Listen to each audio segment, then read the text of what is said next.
radicalisme religieux et d'inégalité entre les sexes reviennent souvent dans ce débat. Eh bien justement, parlons-en. Est-ce que les communautés musulmanes ont le monopole de ces problématiques? Certainement pas. Nous croyons qu'aucune communauté, en fait, aucune société n'en est complètement immunisée. Pas plus d'ailleurs qu'elles ne le sont contre toutes les autres formes de fondamentalisme laïque, politique et idéologique.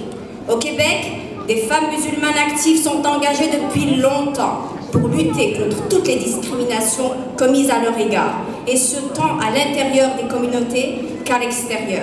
Si un gouvernement était intéressé un jour à réellement lutter contre l'inégalité des sexes, ce projet nécessiterait une consultation de toutes les femmes, de façon égalitaire, incluant les citoyennes musulmanes qui sont proches du terrain, et non uniquement celles de culture arabo-musulmane, détachées de la réalité du terrain et qui portent en elles une idéologie islamophobe.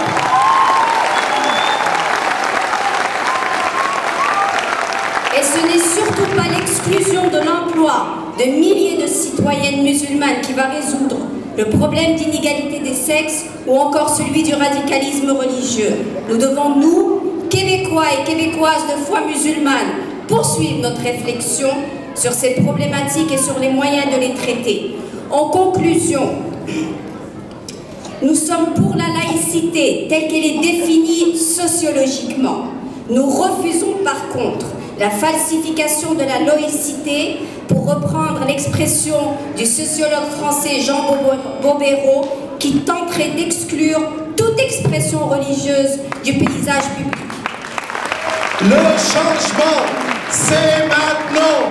Le changement, c'est maintenant. En tant que citoyenne et citoyens de foi musulmane, si nous sommes capables d'adhérer à des initiatives d'inclusion contre un projet de loi discriminatoire comme l'achat, comme nous le faisons aujourd'hui, il serait alors temps de faire de l'inclusion une valeur effective dans nos propres communautés. L'inclusion dans nos rencontres ou institutions, des différentes écoles de pensée, des musulmans de toutes les origines, d'Afrique subsaharienne, d'Asie, les convertis et les autres, mais aussi et encore l'inclusion des femmes dans les sphères décisionnelles de nos institutions.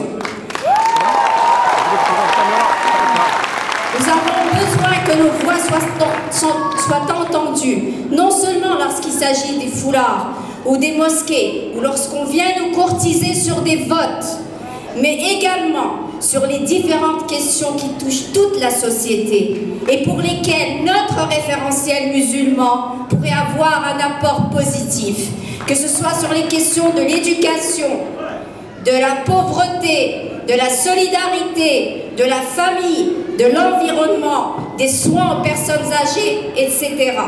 Nous profitons de ce rassemblement pour informer les Québécoises de confession musulmane qu'au sein de notre collectif, nous leur sommes pleinement solidaires et nous restons disponibles et à leur écoute.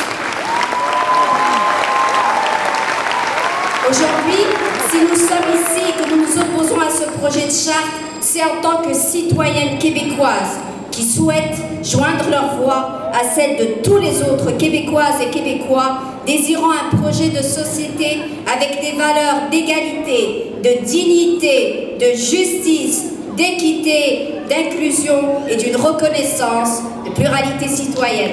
Merci.